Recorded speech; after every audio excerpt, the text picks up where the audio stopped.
But to build a little bit upon what I just mentioned regarding Google's machine learning, this is a buzzword that hasn't really been used in the real estate space because it's not a buzzword.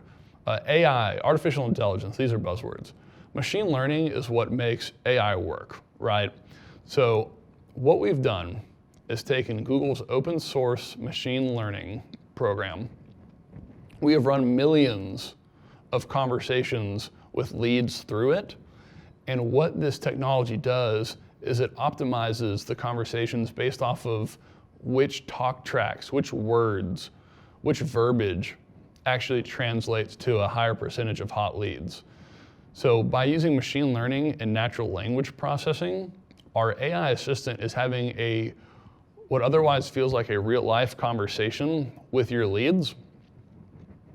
And its decision tree is constantly updating based off of the conversations that's having across your leads and thousands of others in order to determine what is most effective, right? So you don't need to go out and become an expert on what machine learning is, but what you do need to understand is machine learning improves with every single conversation.